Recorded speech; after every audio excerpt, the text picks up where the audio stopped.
The title I've put here is Staying Competitive, which is what we need in the international marketplace. But more importantly, getting the tourism you want.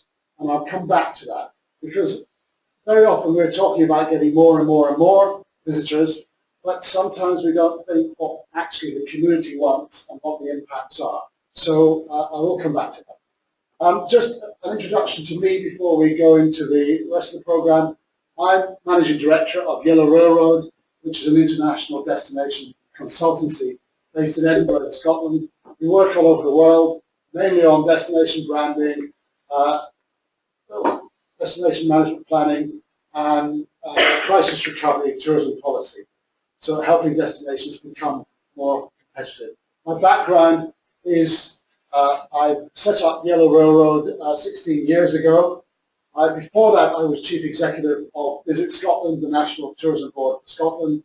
And before that, I worked for Visit Britain, which is the national government tourist office for Britain. If you like, the East London Stockwell of Britain without the just for tourism, in the USA, in Canada, in Norway, and in Southeast Asia.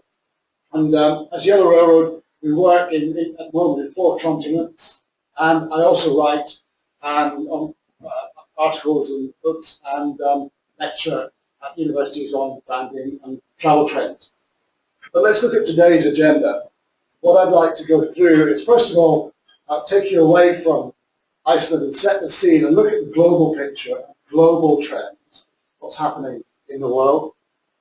Then we'll look at the more technical aspects of what is this animal of a destination management plan? What is its purpose? Why is it important? Then we'll look at a high level, the process, the key steps in developing a destination plan, the critical success factors. Then a quick look at the next steps, after which Becky will take you through the details. And then questions and discussion. But please, if you have any questions or any observations during my talk, just shout, because you may not want to wait until the end. So I'm happy to have questions at any time. But first of all, I want to think about the pace of change. I can't think of any destination where the tourism arrivals have changed so dramatically as in Iceland. Over the last 9 years, 30% growth a year is incredible. But I bet you didn't think in 2008 or 2007 this is what would be happening. So I just want to look back to see how we couldn't always predict our future. 35 years ago, which is maybe around about a generation or just over a generation, NASA launched their maiden shuttle flight. The first in-car computer was developed. To me, the killer piece of information is that IBM launched their first personal computer. I'm not going to ask, looking at the audience, who remembers the days before computers, but it's kind of hard to conceive, isn't it, that there ever were days when we didn't have a computer dominating our lives. But just 35 years ago, none of us had them on our desks. And in the 1950s, this room full of computing power would have pretty much would have been needed to power a musical birthday card. You know these birthday cards, when you open them up, they play Happy Birthday. So something like that size of computing power would have powered that. So you see a generation, or well, that's more than a generation, but you can see the pace of change. I wonder if, that was 35 years ago, I wonder if the next 15 years will see the same pace of change as we saw in the last 35.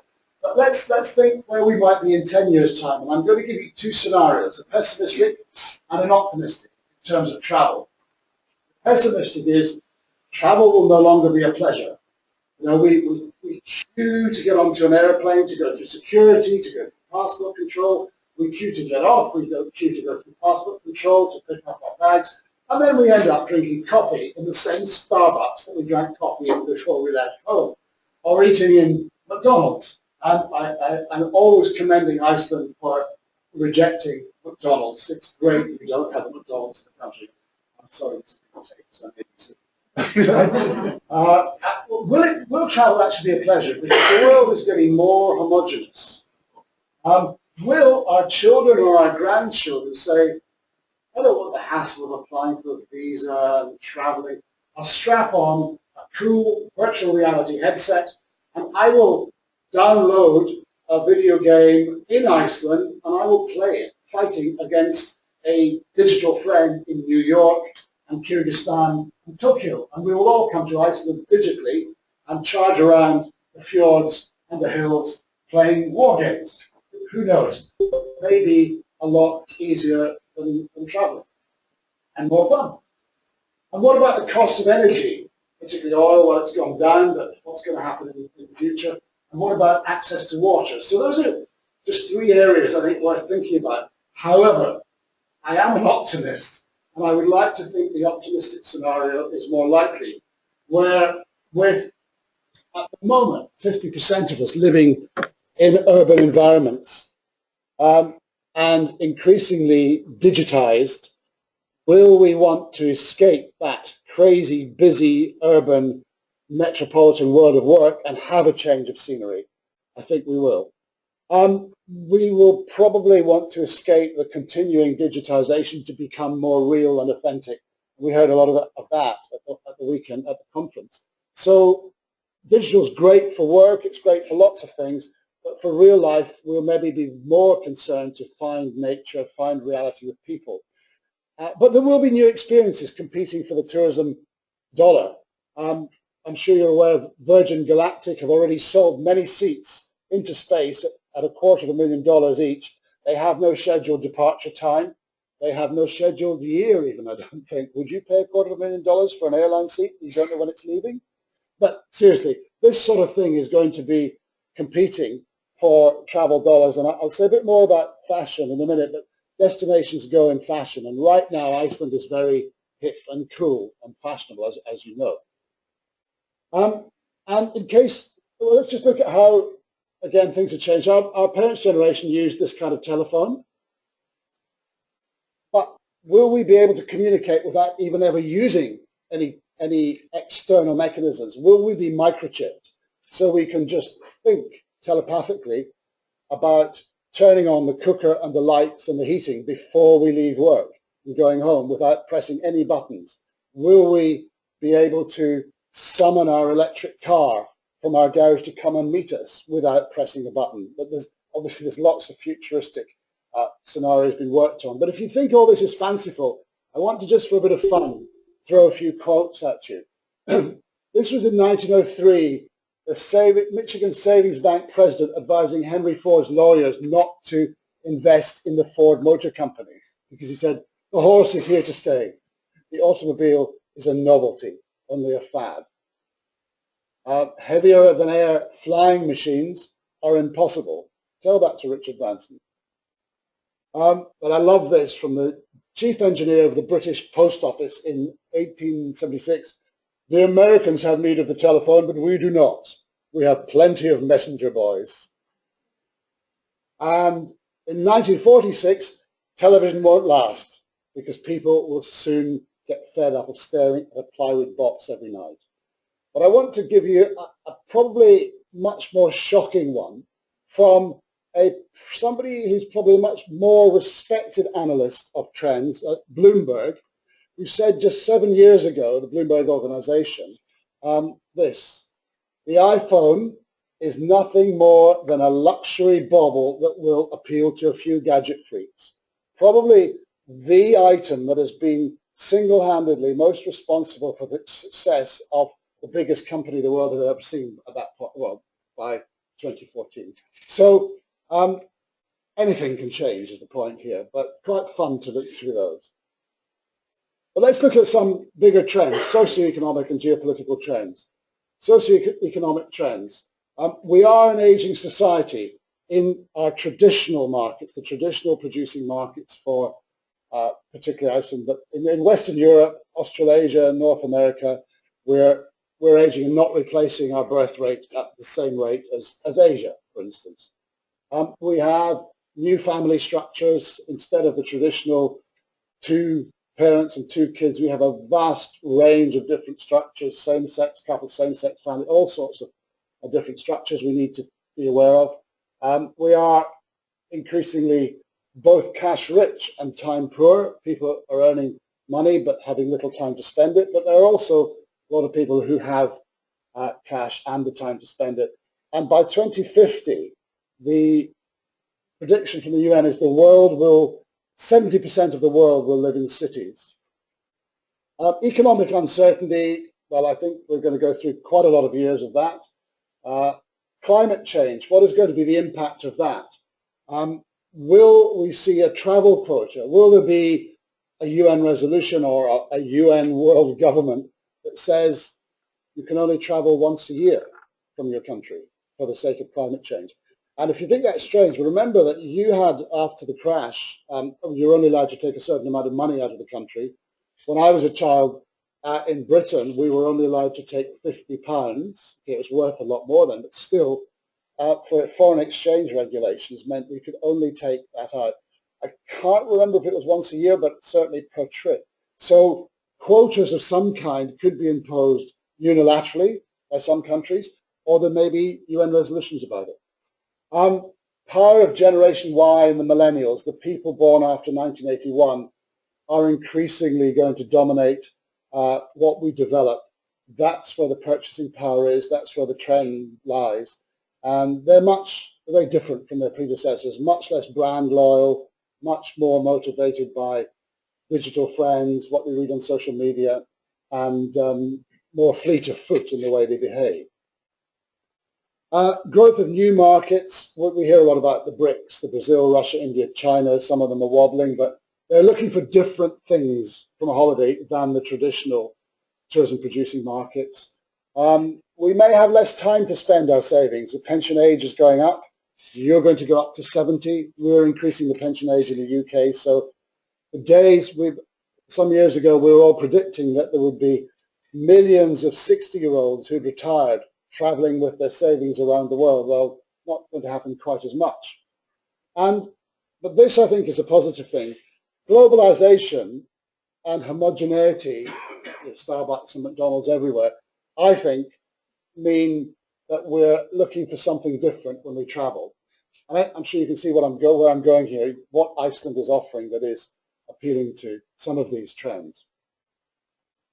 If we look at geopolitical trends, will we start to see crisis as normal? We hear every day on the news of disasters, terrorism, natural disasters, disease.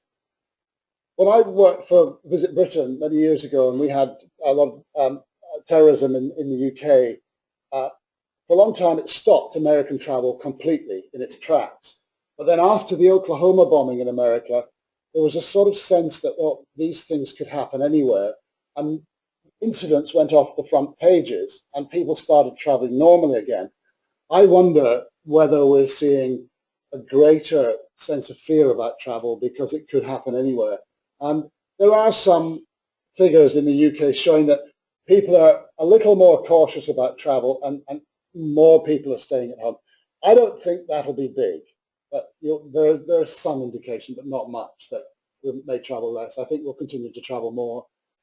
Sanctions on Russia means that outbound travel from Russia will be depressed for Western Europe for a while. What about Brexit and the inevitable impact on the European Union, the reform? We will see, I think, a very different European Union in 3 years' time. But what impacts does this have on travel behaviour? Well, we're staying younger longer. 60 is the new 40. We're surfing into our 70s. And we're calling old age is now called mid-youth.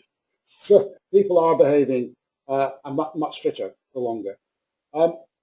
From the West, we're looking, when we travel, not just to tick a box and say, I've been to Iceland. We're looking to get under the skin of the country, personal fulfillment, to learn new skills, whether it's Icelandic cuisine or language or painting or whatever. We're looking to come back having done something fulfilling. We're much more health conscious in our daily lives, but also what we're looking for when we travel. Leisure spas are quite a big growth area. But we're wanting to save and spend and splurge. So we are often looking for luxury at lower prices. And I think the no-frills airlines have encouraged us to think that because we can get a really cheap flight, maybe we can get a really cheap accommodation and really cheap food. And some of the sharing economy operators are actually making that available from Airbnb to others. So what that might mean is that margins are shrinking, profit margins can be shrinking for many businesses. And the new markets, as I said, the BRICS, Brazil, Russia, India, China, the big ones, some are wobbling at the moment, but they're looking for more luxury than the traditional producing markets of North America, Western Europe, and Australasia, where we're much more restrained in our consumption and what we do when we travel. Let's have a quick look at 3 types of reasons people travel. And it is very crude characterization, but it's tried to give an overview of where the big trends lie. And I've characterized them as people who want to feel fulfilled, people who want to fly and flop, lie on a beach, and bling and buy. Do you know what I mean by bling? It's sort of dripping with gold watches and Rolex and showing off your wealth. And none of these are critical. These are observations of how different characteristics different people travel. So feel fulfilled. These people are looking for an escape from their busy, usually metropolitan lives. They want to go somewhere undiscovered, no one's ever been before. They want to go home and say at a dinner party, we found a beach that nobody else was on. To which I always say, well, why do you think nobody else was there? Was it polluted? But seriously, they want to discover this undiscovered place. They want authenticity. This is not Disneyland. This is about finding something that is of the place, of the people. They want an experience, not just to tick the box. And as I said, it's about personal fulfillment. And these people tend to be predominantly in Western Europe, North America, Australasia, and Japan. And the sort of things they're looking for are nature and wildlife, culture and heritage, activity and adventure. So I think you can see that Iceland ticks these boxes hugely. And that's, I guess, a massive part of your market. The second group, the fly and floppers, are looking for sun. The demographic profile is different, slightly lower income, tends to be families, often resort-based because that's cheaper. Price is important to this group, and they tend to be based in the northern climates, Northern Europe, Eastern Europe, and Russia, because we do want sunshine when we live in winter a lot of the year in the northern hemisphere. And that's not your market, obviously. They're looking for beach, all-inclusive resorts, and theme parks for families. Bling and buy, very brand-driven, looking to indulge themselves, not restrained consumers at all, looking to indulge themselves when they travel. Travel gives them social status, so it's an indicator of their wealth. When they go home, they can say, I've been to such and such a country, and it gives them status amongst their peers. And it's evidence of their success in life. And they do tend to be quite less interested in the environment than the previous groups. I call them eco-indifferent. But often I've heard the attitude, look, I'm coming on holiday to your country and I've paid for it. Your environmental conservation is your problem, not mine. And sometimes you see quite bad behavior or disrespectful behavior, sometimes unwittingly. Sometimes it's just not my culture, your problem.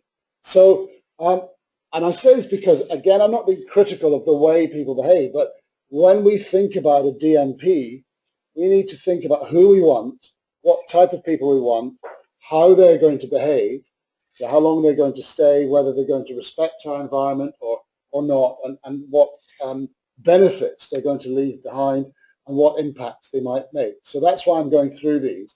And the majority of these, the predominance of this group tends to be in Eastern Europe, the Middle East, Asia, and South America. But different culture, that's all. But important to realize why people are traveling. So they tend to be looking for shopping, 5-star hotels, and luxury brands. So if you do want to attract lots of Chinese and Arabs, I suggest you put a massive shopping mall up in Siglufjordur with Armani and Gucci, and no, seriously, I am sure you do not want Dubai in Northern Iceland, but I think hopefully you get an idea of what the different motivations of these groups of people are. They're looking for different things, different destinations can deliver them. What are the implications for Iceland? Here's a picture I took a couple of years ago when I was here, which to me, may not to you, but it summed it up: the tranquility, the beauty, the nature, the space. And will it continue to be like that? Or will Iceland become like Everest, where you go for this natural adventure experience, but actually all you see is the backside of the person in front of you as you go up the hill? I'm sure you're familiar with the problems of too many people on Everest, but I think that's the sort of thing we need to be thinking about. And I'm not scaremongering. I think we maybe need to be thinking, how many people do we want at particular times in particular places? So will your main markets, the people who want to feel fulfilled, feel like this when they leave in 5 years' time? Or will they feel like this? Will they say, fabulous country, but you couldn't see it because there were too many people? Or will they say, fabulous country, I found these undiscovered beaches and I was all alone on them? Anyway, let's move on to the technical issues of today. Destination management planning, what is the purpose? Firstly, what is it? Well, it really is not rocket science. It's two things. It's about making a plan and people working together. And it's as simple as that. So thank you very much for listening. But seriously, I just want to draw on that. It really is very simple. It's a plan. And like any business, you need a plan. The difference is you don't just have one set of shareholders to answer to. An area has to get many stakeholders to work together, and that's where it becomes difficult. It's this bit, people working together, that is the difficult bit about a destination management plan. And I want to remove the mystique of this DMP. It isn't, as I said, it isn't rocket science. It's just a plan for how you want to develop, and we'll go into it in more detail, but be really clear, it's just a plan for moving forward. But you need to get people working together to do two things: to deliver what visitors want, but also, as I said at the beginning, for the good of the community. What does the community want?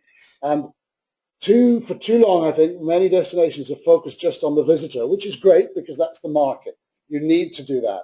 But at some point, and you're reaching this in some points in Iceland, I know, we need to be thinking, is it actually giving us the kind of benefits we want as a community, or do we now start to need to make a plan to ensure that we do get those benefits? So that's it, as simple as that. Just to give you a formal definition of destination management, which is the best I've seen, is from the former Visit England, who said it's a process of leading, and that's a really important word, leading, influencing, and coordinating the management of all the aspects of a destination, every single aspect, and I'll go into some detail on that later, that contribute to a visitor's experience, taking account of four things: the needs of visitors, local residents, businesses, and the environment. So if you only remember one slide today, I'd like you to remember this, because this to me is the holy grail, or the aim of the perfect DMP, what I call the virtuous circle. So to have responsible, sustainable tourism development, you need four things. You need visitors who are happy. You need to appeal to the right kind of visitors, give them what they want. Residents need to be comfortable that the tourism you're getting is the kind of tourism they are happy with. Tourism has to be sufficiently profitable for businesses to operate, and it has to not destroy the environment, but ideally contribute to the enhancement of the environment. And the areas, it's easy for me to stand here and say this, but this too is absolutely fundamental to destination management planning. The areas of conflict are often between visitors and residents. I don't mean pitched battles. I mean the type of visitors some residents may not be comfortable with too many because they can't get into the restaurants, or they're clogging the streets, or using facilities that they can't use. So there are issues that need to be thought about in destination planning. Often there's a conflict between business and the environment where businesses want to pour more and more coaches, for instance, into a sensitive area, but the environment is either can't sustain it or it becomes unpleasant for visitors. I've done a lot of work in Africa, and often the carrying capacity of the environment there is far greater than the visitor tolerance, by which I mean the land can often take more visitors than the visitors who go like. So if they go and see too many visitors, they are unhappy. So that's where the areas of conflict tend to be, but that's to me a critical guiding principle for destination management. What is a destination management plan, a DMP? Well, again, it's the best definition I've seen is from Visit England. It's a shared statement of intent, shared by a group of people in an area to manage a destination over a period of time, articulating the roles of the different stakeholders who will contribute to it, and identifying clear actions it will take and the apportionment of resources. I want to say two things about actions and resources. I will keep saying it's an action plan. This is not a strategy that some consultant from Scotland comes out or some specialist from Reykjavik comes out and says, here we go. It's a local plan that is action-oriented about what you want to do. And I would say apart from the project management, which is probably a part of a person, and apart from people giving up their time and traveling to meetings to make decisions, it shouldn't cost. So getting a plan together is pretty cost effective. The cost comes when you want to implement what you want to do in the plan. So if you say a big priority is to have a new tunnel, then somebody's going to have to pay for that. Or if it's about filling the potholes in the road, or if it's about providing staff accommodation, that's when you start to need cost. But I want to really stress at this point, resources and money shouldn't be even considered at the early stages of making the plan, because otherwise it'll put you off.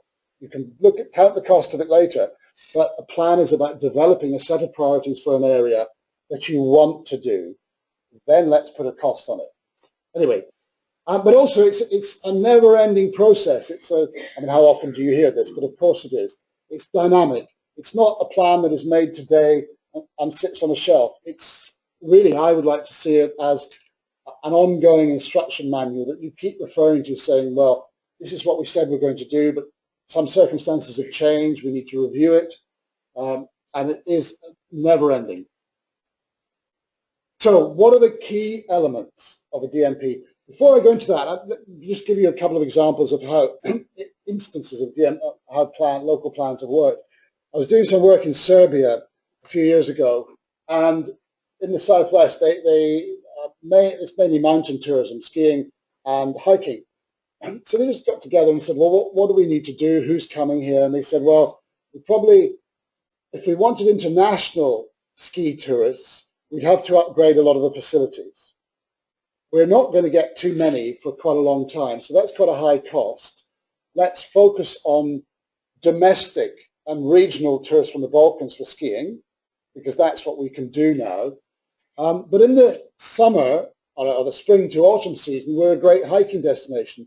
We can attract international visitors, so let's look at what we need to do to make our destination a good place for international visitors. And one of the things they came up with was the need for trained mountain rescue rangers, trained mountain rescue team. So they invested in that because that was both critical for safety but for reassurance of visitors. They also looked at accommodation facilities. But in many ways it's as simple as something like that, saying what do we need to do to achieve what we want? Now, of course, there were many other things, but another example in Scotland, in the Loch Arbor area around about Ben Nevis, which is our highest mountain, they focused on developing the area as an adventure activity area. And they have a ski lift, a ski gondola. Skiing is what they're known for. But over the years, the number of skiing days has dropped and dropped because there wasn't enough snow. So what they did, they decided to target mountain bikers. So they built a fabulous range of downhill mountain bike tracks and became quite known for mountain biking. And then they bid for mountain biking championships and they won those. So it became more and more known for that. So they said, we have a problem in the non-skiing season as the skiing days are getting less. Let's focus on mountain biking. They also focused on orienteering. Do you know what I mean? The orienteering, where you follow a map and you're looking for a location that has a message that tells you where to go to the next one. Quite a big sport. And they won, I think it was the World Champions, or they attracted the World Championship, orienteering championships there. So from small beginnings of saying, oh, we've got a problem because we're getting less and less snow days, less and less skiing days, what do? They built a whole new business. And I think there are things like that, many different examples that we can think about the challenges that we face in Iceland. Lots of other examples. Similarly, in an area, Glen Shee in Scotland, which is a skiing area, they said, how do we retain people here during the summer season? How do we attract tourists? So they started to develop pay-as-you-play golf course and to attract visitors outside the main season. Anyway, key elements of a DMP, and I think this is probably one of the most difficult steps you're going to have to take, the area, defining an area, because you don't have a structure in Iceland where you have destination management organizations around the country that have the responsibility for doing this. So it's going to have to be a bottom-up process whereby people get together and say, let's do a DMP for our area. Because that area will not necessarily be defined. It will be defined by you or by whoever wants to do it. And I'll come on to some of the issues around that in a minute. You need to assess the current tourism performance. What's good about the current tourism? What's bad? What are the impacts, positive and negative? Destination appeal, accessibility, infrastructure, landscape, built heritage, and visitor facilities and services. We need to know what those are and how we need to improve them. What's our destination image? How are we different from every other part of Iceland? We may know that because we live here, but how do we communicate that to other people?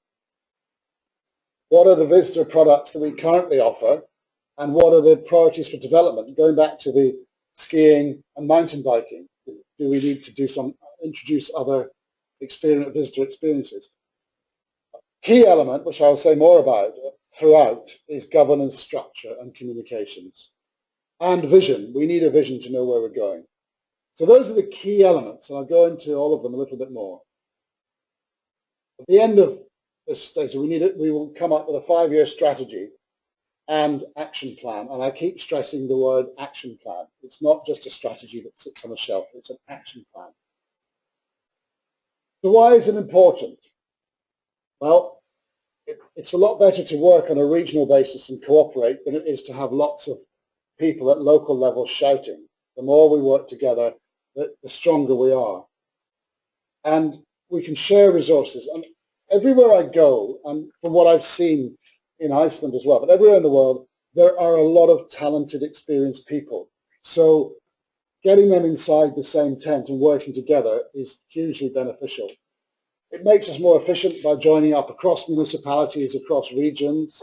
And importantly, as I said, this is a local solution. This is not a specialist from Reykjavik with a national agenda saying this is what you must do. This is local people deciding what their problems and aspirations are and deciding how they're going to tackle it together.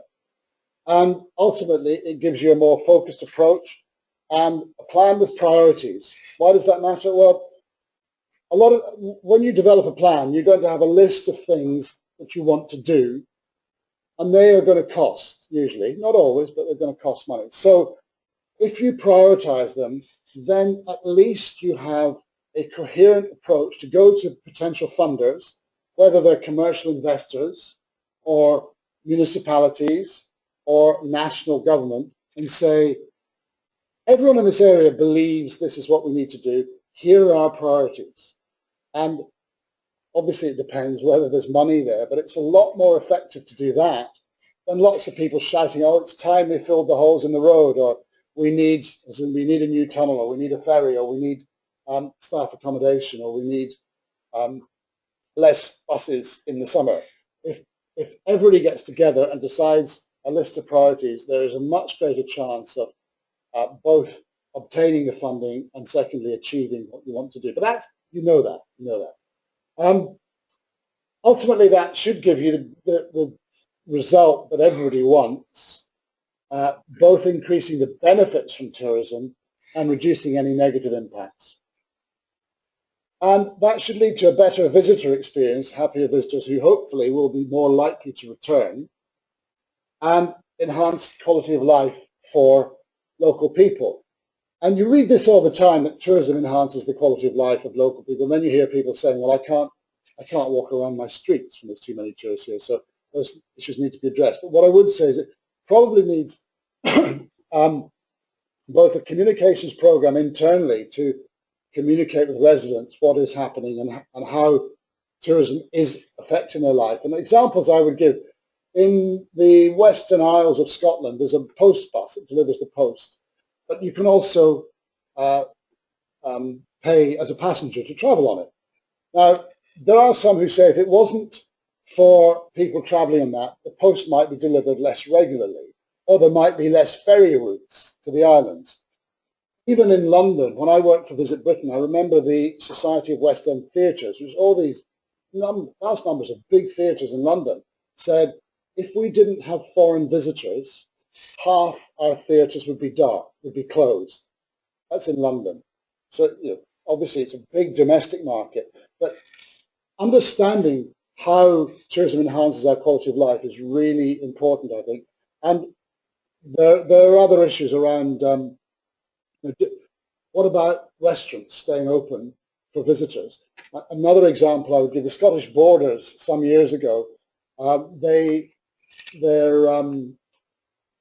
some pubs were closed over the winter, over the New Year period.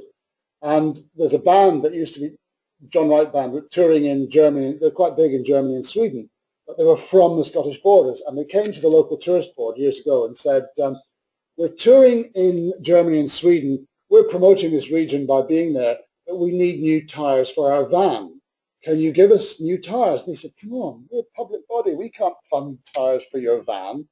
And they said, but the guy who was running the tourist board at the time said, hang on a minute, can you get the names of people who come to your concerts? I said, we've never done it before, but yeah, maybe. Because he said, if you do, that would be quite valuable to us as a database. What would your tyres cost? And he said, about £200. He said, do you know what? I think that would be worth £200, that database. So they got the names of people who came to their concerts in Germany and Sweden. They paid, the tourist board paid for the database. The tourist board then mailed these people in Germany and Sweden saying, this band is playing in the Scottish Borders over the New Year this winter, so come and see them. In the first year, they had 40 people come from Germany and Sweden, not many, but what it meant was the local pubs stayed open because there was enough activity going on, so that enhanced the quality of life of local people who had somewhere to go, which they wanted, but they previously hadn't been economically viable. But more importantly, the next year, 200 people came from there. So you see what I'm saying about little things can make a big difference in local communities. Anyway, it's also about improving competitiveness of the area and better business. And when I say better business, I don't just mean more. It may be more of the type of business the community wants. There may be higher spending. There may be people who are traveling more outside the main season or to areas that don't get as much business. And that ultimately should contribute to reducing costs, costs of marketing, costs of putting the plan into action. So visitors are coming seeking a dream, and they can go anywhere. it's a highly competitive world. There are many destinations to choose from, and Iceland's not a cheap destination, so that means that they have even more places worldwide to go to. And I mentioned at the beginning, destinations go in fashions. So you're very hip and cool and fashionable at the moment, but I wonder whether you will continue at 30% growth forever. I know you're thinking hopefully not, but I think we need to be aware as we try and put in management plans to manage growth that we may also be needing still to keep marketing for the long-term future as well, because things will change. So, but it's also about delivering the dream from your perspective and making sure it doesn't turn into a nightmare for local residents.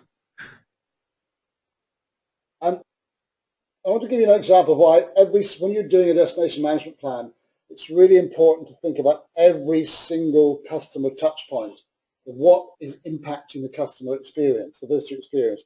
This is a country I was working in some years ago in Eastern Europe, and we were driving around and we came up this beautiful gorge, and hopefully you can see it's a very attractive scenery, steep gorge down here, and this is their main claim. The company said, we're unspoilt nature. That's what we're selling our country as. Looks good so far, doesn't it?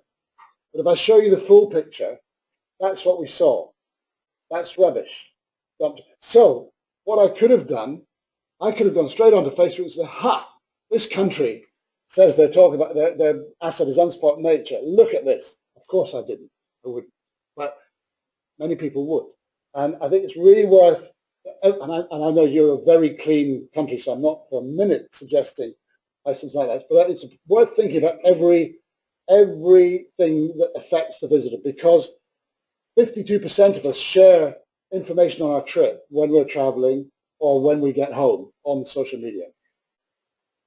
And importantly, a third of us believe what a brand says about itself, but 92% believe what our peers say about us. So we can promote ourselves as much as we like, and a third will believe us, but 92 will believe what we say when we go online and tell our friends about the place. So if we say, you know, Iceland is just this wonderful place, you must go to the north, then 92% of our friends will believe us. That's just really, really important. But more importantly, Chief Executive of Amazon says if you make customers unhappy in the physical world, they might tell 6 friends. But on the internet, they might tell 6,000 friends. So it's just to reinforce the power of perception and how a DMP can actually make sure that people are telling good stories about our destination. And ultimately, the reason for a plan, well, everybody needs a plan, because if you don't have one, if you don't know where you're going, any road will take you there, but more importantly, it really will probably take you nowhere, and it will be lots of individual people shouting about their own agendas rather than a coherent area agenda. Any comments, observations, or questions so far before I go into the process? Is it clear what I've said about a plan and what a destination management plan is? So it's very simple. Yeah, it's just a plan. Okay. The process of doing it, I'm just going to take you through the top level. This isn't going to be in great detail. The top level steps to take. And there are 5 stages in destination management planning. As in any plan, we need a governance structure. We need to ask the question, where are we now? Where do we want to be? How do we get there? Any offers for number 5? What number 5 might be? We find out where we are now. We figured out where we want to be. We think we know how to get there. What's that? Now, how do we do it would be here. Okay. When? Okay. Right? Okay, that sort of area. How do we know we've got there? In other words, evaluation and measurement. And lots of people leave that off because everybody's action-oriented. We've got there, but we need to measure if we're doing the right things or not. So I'll take you through the key elements of each of those stages. But where to start? Governance structure, absolutely critical. So we need to decide the area, because this is going to be bottom-up. You haven't got a nationally decided framework of areas for destination management plans. So do we want an area that has resonance with a visitor and makes sense from a marketing perspective? Do we want an area that has neat administrative boundaries or people who want to work together? I would suggest it's a mix of all those things, because you need an area that sort of makes sense. That's the first thing. It makes sense both from a visitor perspective, because you're going to be doing things together that probably project the area in marketing terms. But you need to think about the administrative boundaries, because municipalities are really important. They will be responsible for many things that are critical to a DMP, from roads to licensing, registration, and all sorts of things. So they're important, and possibly funding of some of the actions. But visitors don't recognize a boundary. And we've been traveling around Iceland over 2 weeks, and I don't know when I cross a boundary. But nevertheless, it's just what I'm saying is, don't market the areas of administrative boundaries, but you need to work together within municipalities. But I'd rather think of the area not so much as a line on a map as a coalition of the willing. In other words, people who say that we've got quite a lot in common in terms of the municipalities, the visitor area, and let's work together. And that will define a rough area, of course it will. But I want to give you an example of where you need to be flexible. I did some work a few years ago for the Brecon Beacons National Park in Wales, and they had a very enlightened approach, because although they're a national park promoting nature and adventure, they said a number of miles away outside our area is this museum, a working coal mine museum, which is a huge visitor attraction. And you might think those two are completely opposite, a dirty, or formerly dirty industrial site and a natural attraction.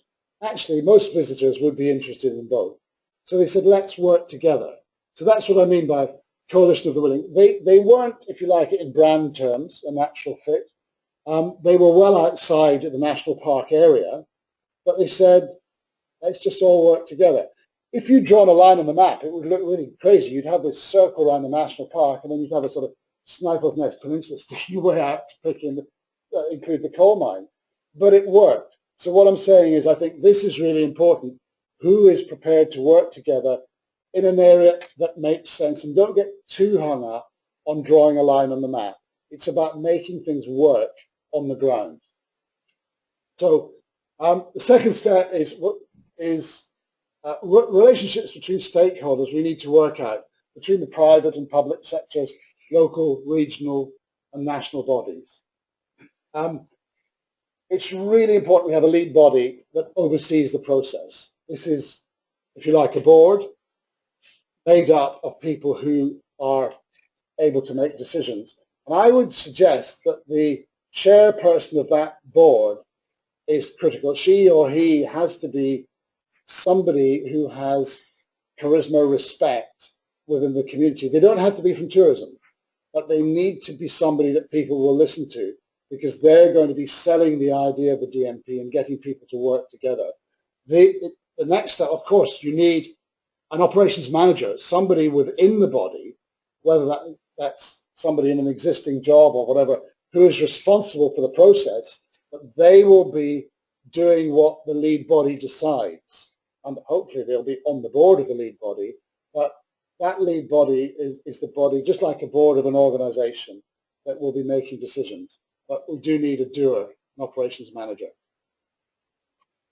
Key steps are then defining the roles and responsibilities for participants, because remember I said most of these people, apart from the project manager, are going to be giving up their time voluntarily to come to the board meetings, to make decisions. That time is going to involve travel, quite a bit of travel as well. And usually, in my experience, this kind of body has busy people, because busy people are people that get involved. So it's quite a demand on their time, but nevertheless, I hope there's enough commitment in each area for that body to be effective. But that's why we need to be very clear what the roles and responsibilities are. Also, clear communications reporting, both within the DMP group, but also externally to residents. Residents need to know what's happening, and beyond, nationally as well, I would say. And relationships need to be clear with national policy, national strategy bodies. So those are the key things to think about.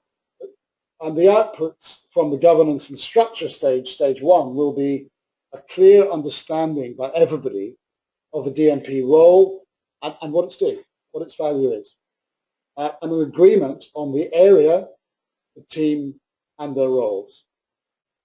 And that should lead to a clear governance and reporting structure, step one. Stage two, where are we now? Diagnosis of how sick or how healthy we are. This is not where do we want to be, this is where are we right now. So the key steps are going to be what's happening in the destination. What do we have? What are the visitor experiences and products we have? And John Hull, whom many of you I think will know, was here at the weekend or last week. I think the work that he did with some of you in terms of mapping the facilities and tourism attractions around Iceland, and particularly around here, is hugely valuable. You've got a head start in this product experience audit. Visitor profile. Who are our visitors? What kind of people are they? Where are they coming from? What are the current trends that are affecting the boom in tourism to Iceland, so that we can then in the next step think about will they continue. But so right now it's the trend to escape our busy lives, it's the search for nature, the undiscovered. How do visitors perceive us? What do they actually think? Competitor analysis, not so much to say who are we doing better than, or not, or could do better, or could we do better than somebody else, but to say, to benchmark and say, okay, these Norway, Ireland, Scotland, whatever, they've got similar issues. Let's look at how they deal with it, and can we learn from how other people are dealing with the issues? And what are the local issues that people are worried about? What do they want addressed? And what's the aspiration for this region amongst our key stakeholders? And then, having assessed all that, we should then say, what don't we know? What do we still need to know? It's the Donald Rumsfeld known unknowns, or unknown unknowns. So we might say, well, actually, we don't know enough about our visitors. We see all these guys coming through, but we're not quite sure whether we've got 60% Germans and 10% Chinese, or who are they? So we might need to find out a bit more about that. Or we might need to find out more about what they think of us. And I'm not talking here about extensive surveys, but I would suggest, again, this can be done, finding out what visitors think can be done relatively cost effectively. You're not going to find everything out, but you will quite quickly get a feel by talking to tour operators, guides, accommodation operators, of what their visitors felt and liked about the place. Of course, you might not get quite so much about what they disliked, but you can also complement that with a quick and dirty survey of visitors when they're here in the street, just asking them a few questions. It's not a massive global survey, but it could probably give you enough insight into what they think about you to develop actions in the plan to improve the area for them. Or we might say, well, we all think we know what everybody feels locally. We hear them all the time. But actually, it might be worth standing back and saying, do we really know what people think? Are people really against tourism, or are they really for tourism? So that's a really important step. What do we still need to know? And at the end of that, the output will be a strengths, weaknesses, opportunities and threats analysis, competitor analysis, and we should then have a clear, honest, shared understanding of the current situation. So I stress two things there. It's the current, it's not yet where we want to be, and honest. And I've underlined that because sometimes it's very hard to be honest, by which I mean we have a lot of pride in our destination. Sometimes we don't want to admit to some of our problems or faults. Also, from my own experience, sometimes you may have politicians who say, stop talking about the bad things, talk about the good stuff. And of course, when you promote the area, you do. But at this stage, it's about understanding what your strengths and weaknesses and areas for improvement are. So we're getting a bit closer to where we go. Where do we want to be? Step 3. Key steps here are We need to be aware of what is our context in terms of any national or regional policy issues. What's the big aim? Somebody once described this to me as a BHAG, the big hairy action goal. It's the big thing. What do we really want? Do we want more jobs? Do we want to retain people here so they don't move to Reykjavik or overseas? Do we want economic prosperity? Or do we really want visitors because we need their money to conserve our environment? What's the big issue? You're probably all going to say it's all of those things. I'm sure it is. But I think what we really need to decide, which are the biggest? What's the hierarchy of these priorities? Because that will depend, as you'll see in a minute, that will depend what actions we take. So I'll give you an example. If we say retaining people, the population here is the biggest thing, that may mean we need jobs in the winter as well as the summer.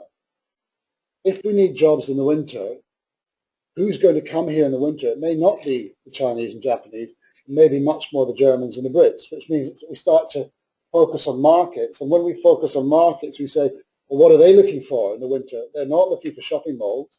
They're looking for heli skiing, or they're looking for whale watching, or whatever. So it really is critical that we prioritize this so that we go down the right track. Because you know the old story, if you start off with 5 degrees out of alignment, in a year's time, you're going to be 35 degrees out of alignment. So that is really important. And we all talk about aims, but I just do want to emphasize that. Vision. We need a vision of where we want to be in 5 years' time. What do we want to be? What kind of place do we want to be as a result of tourism? Do we want to have year-round tourism in the right balance that creates jobs and retains people in the area? What is the vision going to be?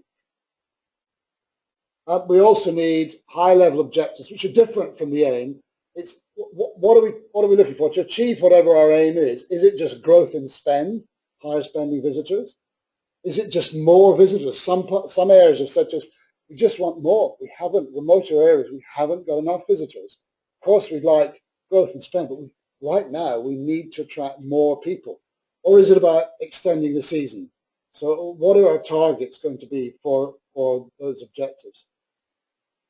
So at the end of stage 3, our output should be agreement amongst everybody on the way forward and a shared vision for the destination. Simple as that. Just as you would in any business. So how do we get there? What's the roadmap? And just to go through the key steps here, as I've been hinting at, we need to decide which markets do we want to focus on. We've decided our aims.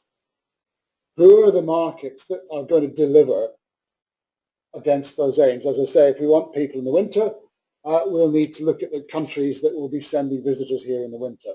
If we want people that will travel more remotely to outlying regions further away, we need to look at the people that are more likely to get further off the Golden Circle route or whatever. And that means understanding who our markets are, what they want. Infrastructure and product improvements in light of those market priorities. Infrastructure, of course, is always in sync, or should be, with local needs. You know, the biggest need probably for road improvements, so from moving from, say, a gravel road to an asphalt road in some areas, is more likely to be for local residents who want to get to a hospital quickly, or who need their kids to get to school without their bones rattling out of their skin, whatever. But nevertheless, it can be important for visitors. So that's really important. Often the visitor agenda doesn't get considered in the local infrastructure plan. So that's really important. Skills. What skills do we need? Often this comes down to things like chefs. And an example I give of how a simple skill transformed a whole part of Scotland.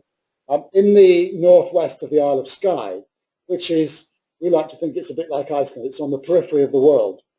And there was a lady who, as far as I know, didn't have any cooking skills, but she set up a restaurant there and then added a few rooms. And it's called the Three Chimneys. And I think she's got 2 Michelin stars now. But almost single-handedly, she's transformed tourism in the Isle of Skye from being a 3-4 month season to being year round, because this place has become so famous. It's been written up in the New York Times. It's on the top 10 restaurants in the world or whatever. It's become a destination restaurant on the back of skilled chefing. And because of that, people are coming to Skye year round. Now, I'm not saying you can replicate that everywhere, but looking at the skills we need in relation to the type of visitor experience that we need to put in place is really important. Do we need better guiding skills? Do we need, going back to Serbia, mountain rescue teams to have better skills? What are the skills that we're lacking?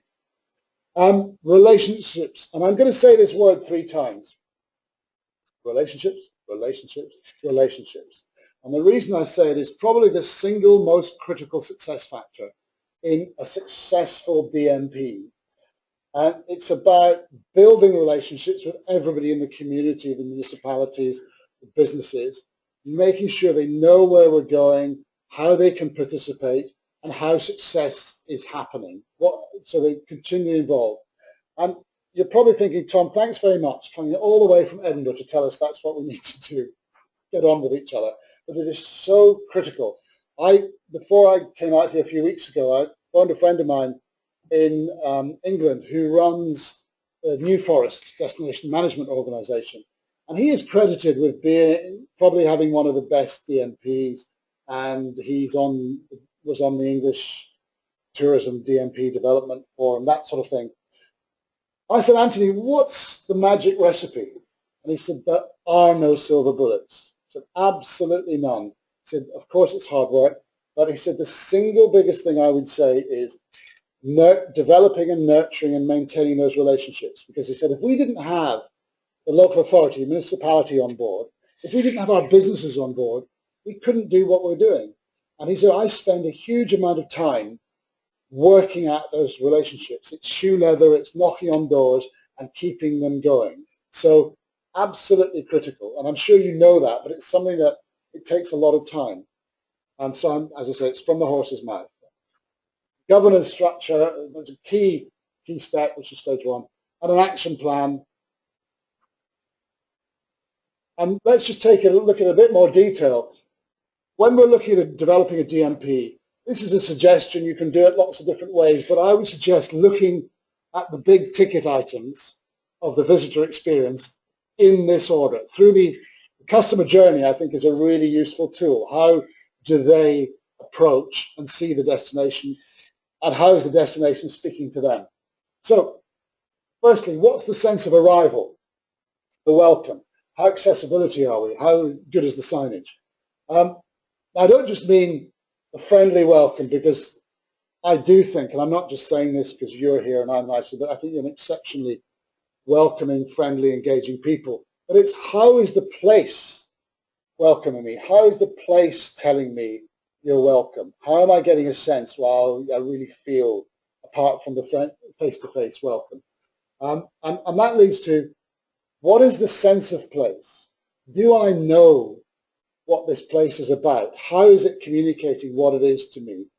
Okay, there's the scenery, the landscape, and I get a feel for it. What's different about it? You know, we were talking yesterday in the car. You know, wouldn't it be great if people really felt they were new, not just with the landscape and things to do, but they were in a different part of Iceland? I don't want to go as far as talking about signs just yet, but everywhere is different. But you know it so well, you know that sometimes you need to have it pointed out what this is all about. And it's about communicating the sense of place at every touch point, like I said before, on menus, in cuisine, in textiles, in visitor attractions, but also if you come here as a visitor, you see lots of mountains and water.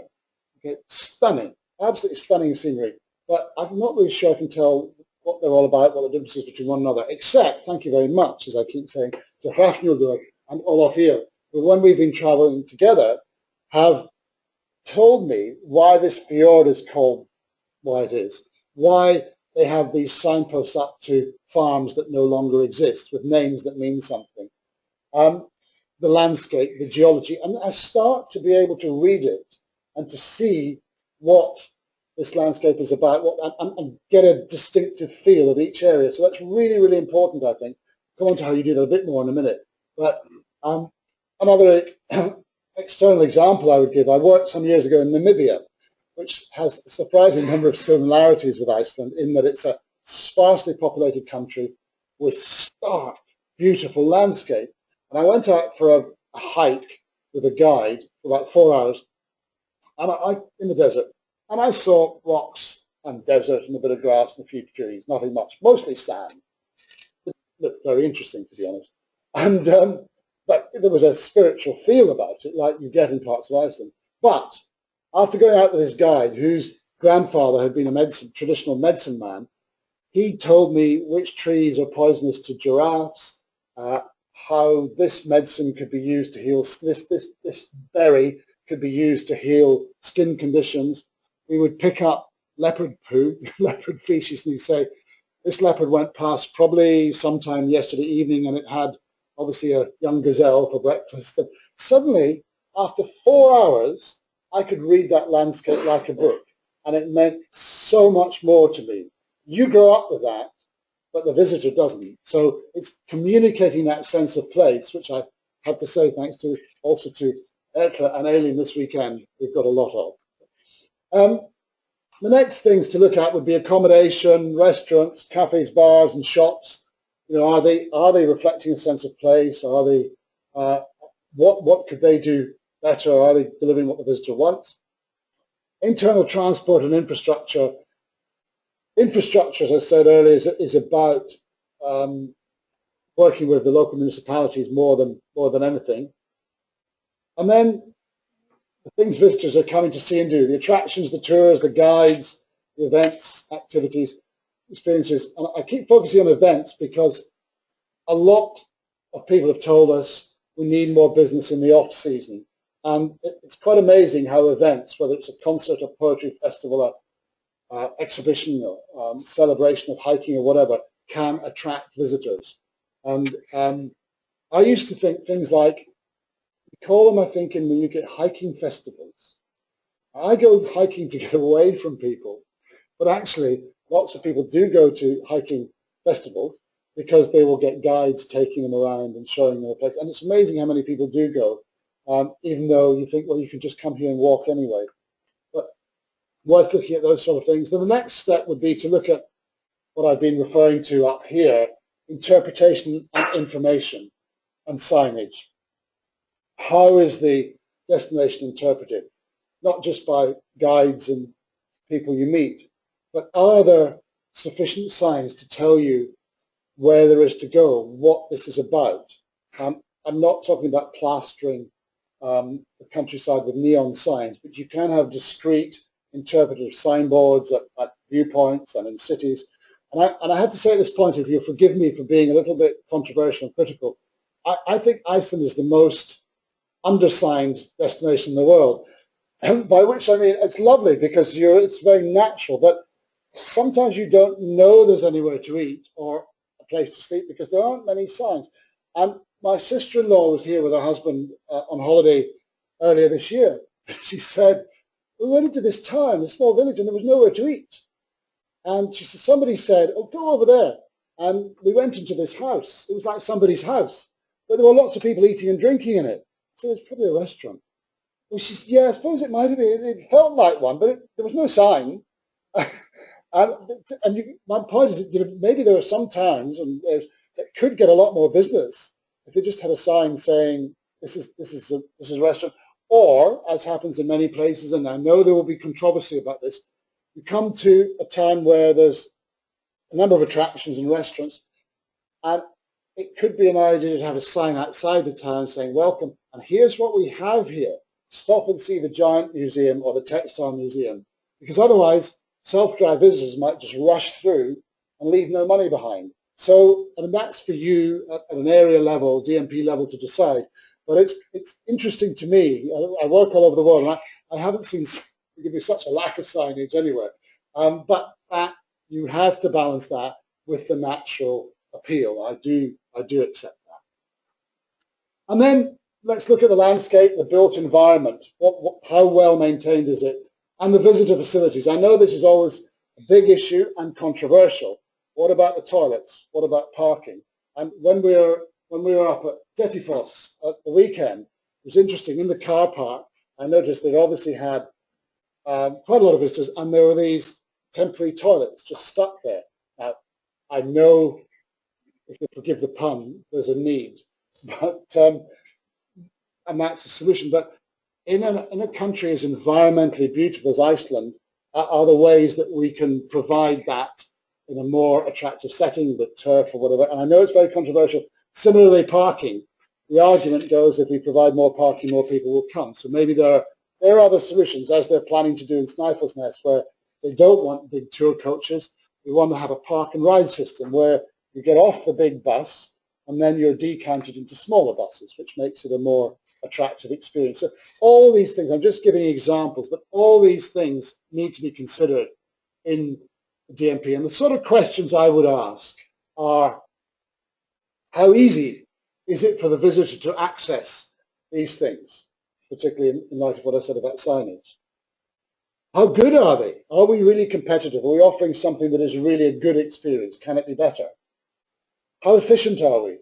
Are people happy with the experience, or are we making people wait 30 minutes to order a meal? How engaging, and I stress this is not just about the people, but how engaging is the whole place? How much am I feeling welcome and engaged and encouraged to enjoy myself in the place? How appealing is it? Is it really attractive? Or do we have the rubbish sitting around the back, or 5 rusty tractors sitting outside the front of the bed and breakfast? How distinctive is it? And this is the sense of place. You know, how much are we saying this is why our place is different from the rest of Iceland? And then how us, is it, do we really feel it's projecting us? This is not just for the visitor. How proud are we to say, this is us, you're welcome? So and there are many more questions, but those are just some worth looking through, I think. So the outputs at stage 4 would be a strategy, but more importantly, an action plan. As with any plan, it should have its priorities so that you can take them to potential funders, or you just get on with them. Key performance indicators that measure what you want to do, and evaluation methods. So, for instance, if you're wanting to increase tourism outside the main season, you might have an indicator target of increasing the traffic by 10%. How do you measure that? Well, you need surveys, or you may say, we want to increase visitor satisfaction because they're not really that happy when they're here, because we keep hearing on the next stop that they didn't find what they were looking for. So maybe we do a survey of visitors when they're there and target a 10% increase in satisfaction. Or simple things like, obviously, if one of the problems is potholes in the road, that's easy to measure, that it's been filled in by the end of the year. But clear methods to know we're moving forward. And who does what by when. Somebody mentioned the when earlier on. And then that's really critical. And once we have that in place, we can start thinking about putting a number, a price on it, resources. Because, as I keep saying, let's be ambitious and say what we really need. And then when we have a list of priorities, we actually might find that a tunnel is our biggest priority. But it might be that that's just a long-term, very expensive project. So we might go to priority 2, which is to fill in the potholes in the road or whatever. So don't let the fear of price put you off building a plan that has priorities, because that can be addressed later. Clear governance and roles, as I keep saying, major output. And at the end of that, we will have a DMP where the big aims and the actions are agreed, everybody is clear on their roles, and resources will be shared. And I'm still talking here about skills and effort, people, not money. People working together, bringing their talents and their energy to do this. Yeah, yeah. I was wondering about the cost again. Don't we need the residential? So what I mean is that we have a similar journey map like this. Yeah. That focuses on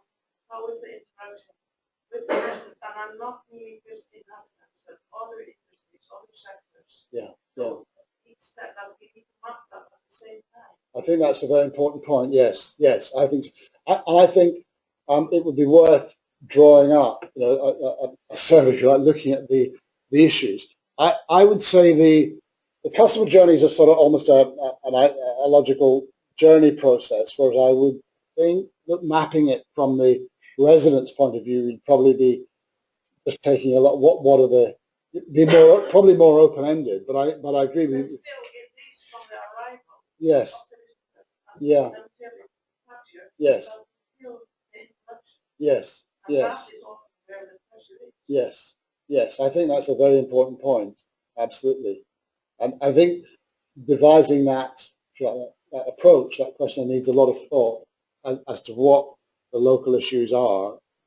Yeah, very, very important. I agree. Yes. Yeah.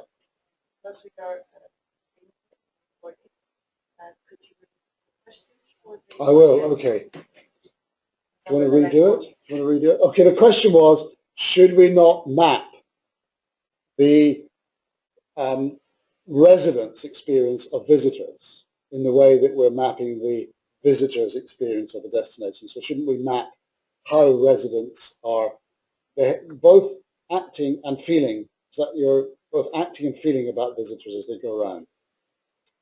Thanks. So finally, how do we know we've got there? Monitoring progress. Well, it's pretty straightforward. As with any plan, we've got our key performance indicators and targets that I mentioned. We need to devise sensible evaluation methods, and I keep saying they don't need to be massive, expensive surveys. We need to be pragmatic. And we decide the timing and frequency of the evaluation. So, for instance, there may be things like the brand image of our area. How do people feel about it? We probably wouldn't do that more than once every 3 or 5 years, because you wouldn't see a lot of change.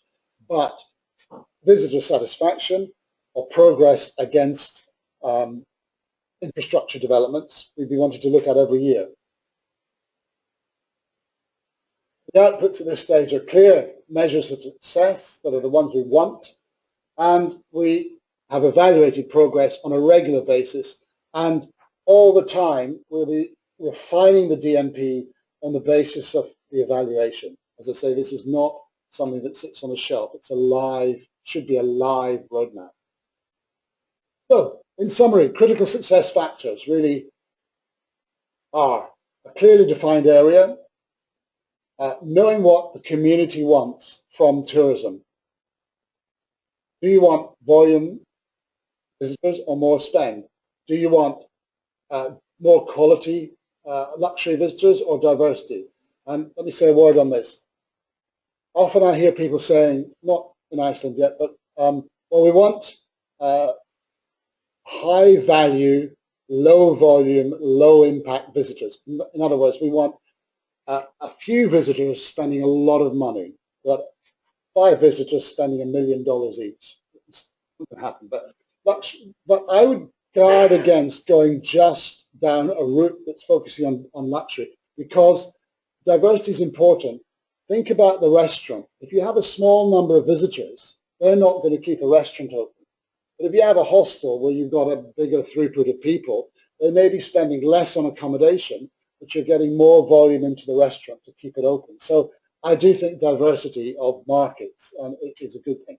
The biggest area sometimes of if you like, conflict is short-term versus sustainability. We're talking about a 5-year strategy. But businesses have to make money this year or they won't be here next year. And the thing I've often heard, particularly from hoteliers who've said to me, don't talk to me about sustainable 5-year plans, Tom. If I don't make my targets this month, I'm out of a job next month. So some businesses do have a short-term horizon, and that's about getting persuasion and making sure they're on side with the principle of sustainability, but they still have their short-term targets. As I said, what type of tourism do we want means that defines the type of visitors we will be putting products in place for. Understanding who those visitors are and who they might be, why they travel, what they want, and as I said before, an honest appraisal of our product is important. Our strengths, our deficiencies, what development needs do we still have, And leadership, governance, I've talked about that. Leadership, absolutely critical. Cooperation is about developing a common goal, sharing our efforts to achieve it. And as I said, relationships, relationships, relationships. We'll not get the cooperation we require if we're not continually nurturing those relationships. So, before a few final slides, remember the virtuous circle. Sustainable responsible tourism means attracting visitors, the right kind of visitors that residents are happy to have, the kind of tourism they're happy to have, that makes business profitable, and that hopefully contributes to enhancing, but certainly doesn't destroy the environment. Next steps, which Rafnilda is going to talk about in a second, but very quickly, are priorities for action to decide an area, agree the structure, the governance structure and the roles, and select a project leader. That's the first 3 steps. In terms of the timeline, which Rafnilda will be going into in some detail, those 3 steps need to be in place by really the end of the year, the beginning of January next year. I will be developing a toolkit, which I will include, given what you just asked for, thank you, for project leaders in January, February next year, so that they can use this as a guide to developing DMPs. A pilot DMP will be selected, and hopefully that will kick off in January and work through until July next year. And then we'll be running knowledge transfer training workshops with this toolkit for project leaders in January, February. And then DMPs hopefully will kick off and be developed from March next year, going through the end of next year and possibly into March 2018. That's the timeline. Just before we finish, on a slightly lighter note, I want to just remind you it's not just about tourism. I want to tell you a story of these horrible greasy fish called sardines in this rather unattractive packaging. At home, they were quite cheap, used to be quite cheap, and our mums used to put them in sandwiches and send us off to school with them for our lunch. And we found these things quite disgusting. So we take the fish out, throw them away, and eat the bread. Now, there were lots of these sold, but there's a particular company that I want to introduce you to who turned their business around, and I'll tell you how they did it, and this is relevant to DMP. A lot of these fish are fished off Cornwall in England, in the southwest, very attractive tourism destination, coastal, famous for fresh quality natural produce. So the fish come from there. And there's a company that was going out of business selling these horrible, greasy, oily fish. And the first thing they did was they repackaged them. Instead of just a plain tin as a basic product, they made them into a premium product by putting a story on the back of the tin saying where they came from. They were a rather romantic story about the fishermen and how they caught them in the sea off Brittany and Cornwall. On the front, they put an old master painting of, I think it's a herring fleet. Made the packaging quite nice. That's not going to sell it alone. They then stopped calling them sardines, and they called them pilchards, which is another name for the same fish. But I guess it's a slightly different, more esoteric, possibly exotic name. It's not plain old sardines that we used to have in our sandwiches at school. But really, really important, what they also did, they said, these fish come from Cornwall. And it was a synergy between this aspirational place that has lots of fresh produce, coastal, lovely tourism destination, and the fish that gave it something intangible. And I think what I'm trying to say here is there must be lots of examples throughout Iceland where you have not just fish, but things where you can incorporate the products that come from the area into the DMP in some way. What they then did is they registered the term Cornish pilchards of the European Union, so nobody else could call themselves Cornish pilchards if they weren't fished off the seas of Cornwall. And not this company, but years ago, generally the number of these fish that were sold in 1871, 16,000 tons were sold. By 1997, there were only 2 tons being sold. Sometime after that period, this company did all this, and by 2014, the number had gone up from 2 tons to 4,000 tons. So I can't say this company claimed all credit, but what's really interesting is that this company, which was going out of business, is now I understand, quite successful, and they sell this upmarket packaging in upmarket supermarkets with Marks and Spencer's and Waitrose in the UK, which is a big, big turnaround. And I just want to focus on this. I think this has a lot to do with it. Saying where these fish come from is hugely important, and it gives a sense of place, reinforces the sense of place. And that they now earn about £2 million for the Cornish economy. So just as we finish, I want to think about Iceland. I also want to do this by way of a thank you, and if I may, on behalf of all of us in Britain, to thank you for the great experience we had in the Euro Championships with Iceland, not just the football, but also the spirit. And I'm thinking, well, can we bottle some of that? Can we bottle it at a regional level in Iceland as well? And we looked at with some friends, I talked to some friends, said, what do you think of Iceland? And of course, your Viking heritage, where you came and raped and pillaged your way around my country, and it came up a lot. But interestingly, is Icelandic arts and culture is becoming very cool and hip in the UK. I'm going to ask, how many of you seen this film, Bludberg, which is an Icelandic film? Okay. It's interesting, as we go around, not many people have seen it. This film was the opener for the Edinburgh International Film Festival this year. I know it was made 2 years ago. I thought it was a great film. But the point I'm making here is whether it was good or not, it's Icelandic culture is hitting our consciousness, and it's worth thinking about that too when you're doing a DMP. What are the cultural aspects that you can use? Also, there are several others, but probably one of the more famous in the UK is the detective stories by Ingrid. And of course, Game of Thrones has put the scenery and Iceland a lot on the map. We're beginning to understand that this isn't really yogurt, that skier is something different. But as I say, most importantly, I do want to say thank you, and can we bottle this spirit? Because the French don't normally copy anyone, but they did copy your chant. And I was delighted to watch you beat Turkey 2 nights ago in a bar here in Akureyri. So thank you. If you have been, thank you for listening.